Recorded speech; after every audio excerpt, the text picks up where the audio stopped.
Subhanallah walhamdulillah wa la ilaha illallah Allahu akbar. Bismillahirrahmanirrahim. Assalamualaikum warahmatullahi wabarakatuh. Innal hamdalillah nahmaduhu wa nusallim ala rasulillahil karim, amma ba'd. Teman-teman, sahabat-sahabat hijrah sekalian, seorang sahabat pernah bertanya kepada baginda Rasulullah SAW, "Ya Rasulullah, siapakah orang di permukaan bumi ini yang harus saya utamakan, yang harus saya hormati?" Maka Rasulullah katakan, "Ummu, ibumu." Lalu sahabat bertanya lagi, "Lalu siapa ya Rasulullah?" Rasulullah berkata lagi, "Ummu, ibumu." Lalu ketiga kali sahabat ini bertanya lagi, "Lalu siapa lagi ya Rasulullah?" Rasulullah kembali menjawab, "Ummu, ibumu." Lalu berkata lagi sahabat, "Lalu siapa ya Rasulullah?" Barulah Rasulullah katakan, "Ayah."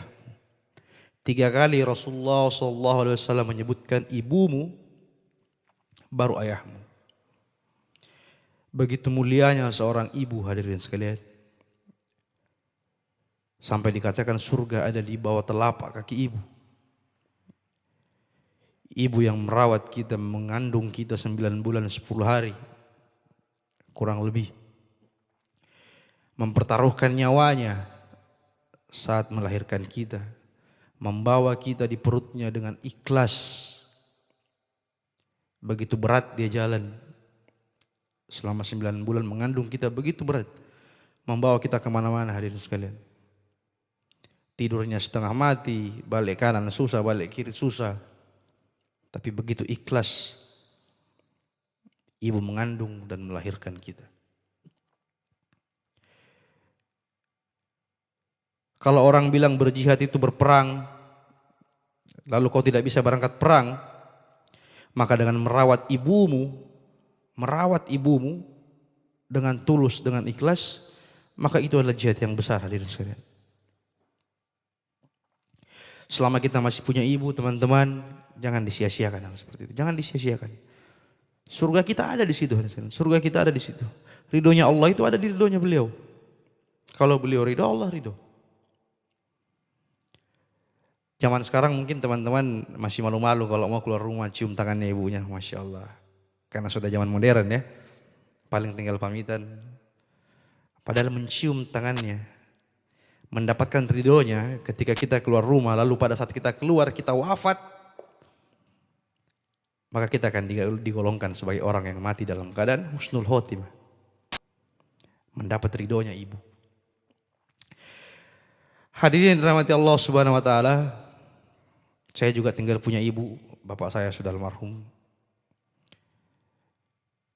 Jadi sebisa mungkin teman-teman yang masih punya ibu, dijaga baik-baik ibunya, dikejar baik-baik surganya. Itu surga kita. Surga kita di dunia itu ada di situ.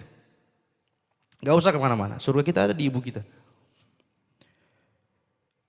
Ada salah satu kisah sahabat, teman-teman sekalian. Kisah sahabat Rasulullah SAW. Ini sahabat yang namanya tidak terkenal di dunia. Tidak terkenal di dunia. Tapi diperbincangkan oleh para penduduk langit. Diperbincangkan oleh para malaikat. Namanya Uwais Al-Qarni. Uwais Al-Qarni. Ini pemuda yang tidak minta surga. Tidak minta surga dia. Jadi diceritakan di kota Yaman, dia hidup di kota Yaman. Uwais ini sampai dikatai orang gila sama penduduk Yaman. Jadi Uwais ini tinggal dengan seorang ibunya yang sudah tua. Tinggal sama ibunya yang sudah tua. Lalu apa saja permintaan ibunya ini, Uwais Al-Qarni ini selalu berusaha untuk penuhi. Dia tidak pernah cari alasan untuk tidak memenuhi kebutuhan ibunya. Pasti dipenuhi sama dia. Mereka hidup dengan keadaan miskin. Lalu Uwais ini menderita penyakit kulit, hadirin sekalian. Dia menderita penyakit kulit. Kemudian suatu ketika ibunya ini berkata kepada Uwais, "Anakku, Ibu ingin sekali ke Baitullah. Ibu ingin sekali ke Mekah. Mendengar ibunya berkata seperti itu, Uwais Al-Qarni dengan penuh kekurangan ini tidak mau mengatakan tidak kepada ibunya. Tidak mau mengatakan tidak kepada ibunya. Begitu cintanya dia kepada ibunya. Lalu Uwais ini mengumpulkan uang dan membeli seekor anak domba. Dia beli seekor anak domba. Lalu kemudian dibuatkan kandang anak domba ini di atas gunung, di atas bukit. Dia buatkan kandang anak domba ini di atas bukit. Dan setiap pagi Uwais ini mengangkat anak dombanya, latihan naik turun bukit. Jadi naik ke bukit, taruh anak dombanya, diangkat lagi paginya, sorenya dikembalikan lagi kandangnya. Jadi naik turun bukit dia sambil menggendong anak dombanya ini. Orang-orang mengatakan dia gila, majnun. Ini Uwais bikin apa ini? Bikin kandang dombanya sejauh itu. Dikatai orang gila dia. Bikin kandang domba sejauh itu di atas bukit. Paginya diangkat lagi, turun lagi, digendong lagi dombanya turun ke bawah, sore diangkat lagi ke atas. Begitu terus. Tidak terasa 8 bulan berlalu, anak dombanya ini sudah besar sekalian. Sudah besar. Ternyata disitulah baru orang-orang tahu kenapa Uwais melakukan hal itu. Ternyata Uwais ini latihan untuk mengangkat beban sekalian. Latihan untuk mengangkat domba ini. Dia latihan untuk mengangkat domba ini naik turun bukit karena ingin membawa ibunya ke Mekah. Masya Allah. Jadi ketika anak dombanya sudah besar, sudah berumur 8 bulan, maka dijuallah domba ini dijual untuk dijadikan bekal makanan. Hasil jualnya itu dibelikan makanan untuk bekal dia menuju ke Mekah. Dari Yaman ke Mekah, teman-teman sekalian, Uwais ini menggendong ibunya dari Yaman ke Mekah. Bayangkan hadirin sekalian. Karena tidak ingin menolak permintaan ibunya, Uwais ini menggendong ibunya dari Yaman ke kota Mekah. Digendong dia dengan keikhlasan, dengan penuh cinta. Dia menggendong ibunya tanpa memikirkan rasa lelahnya. Begitu dia sampai di Mekah, hadirin sekalian, ibunya ini menangis. Melihat ini pengorbanannya Uwais. Luar biasa. Lalu Uwais berdoa kepada Allah. Apa doanya Uwais di depan Ka'bah, teman-teman sekalian? Ya Allah, masukkanlah ibuku ke surga ya Allah. Masukkanlah ibuku ke surga ya Allah. Masukkanlah ibuku ke surga ya Allah. Ibunya menangis, hadirin sekalian. Ibunya lalu berkata kepada Uwais, ya anakku, kenapa kau hanya mendoakan ibu? Kenapa kau tidak mendoakan dirimu juga? Apa kata Uwais, teman-teman sekalian? Uwais berkata, wahai ibu, dengan aku meminta Allah memasukkanmu ke surga, dengan kau masuk ke dalam surga, maka kau akan ridho kepadaku. Dan ridhomu itu sudah cukup untuk mengantarkanku juga ke dalam surga. Masya Allah. Ibunya berkata, anakku, apa kau tidak ingin berdoa untuk kesembuhan penyakit kulitmu? Maka sebelum Uwais berdoa, tiba-tiba teman sekalian, penyakit kulitnya Uwais ini sembuh seketika. Tiba-tiba sembuh. Cuma disisakan 1 biji seperti tai lalat, itu ditaruh di tangannya sebagai tanda. Ada 1 tanda dikasih di tangannya Uwais. Lalu datang wahyu kepada Rasulullah SAW. Rasulullah menyuruh Ali bin Abi Thalib dan Umar bin Khattab sahabatnya untuk mencari Uwais ini. Cari Uwais. Ciri-cirinya ada tanda di tangannya. Cari dia, lalu minta doa kepadanya. Ali bin Abi Thalib dan Umar bin Khattab ini mencari Uwais sampai di Ka'bah. Dan dia melihat Uwais ada di Ka'bah. Ada di Baitullah. Lalu ketika Uwais melihat 2 sahabat Rasulullah ini, Uwais langsung berkata, wahai Umar, wahai Ali, sungguhnya kalian ini sahabat baginda Rasulullah SAW. Tolong doakan saya. Apa kata Umar, hadirin sekalian? Kami datang kemari disuruh oleh Rasulullah untuk meminta doamu Uwais. Sesungguhnya doamu kepada Allah saat ini tidak ada hijabnya sama sekali. Langsung sampai ke Allah. Karena baktimu kepada ibumu. Masya Allah. Teman-teman sekalian, dengan kisahnya Uwais ini, bagaimana bentuk cintanya kepada ibunya.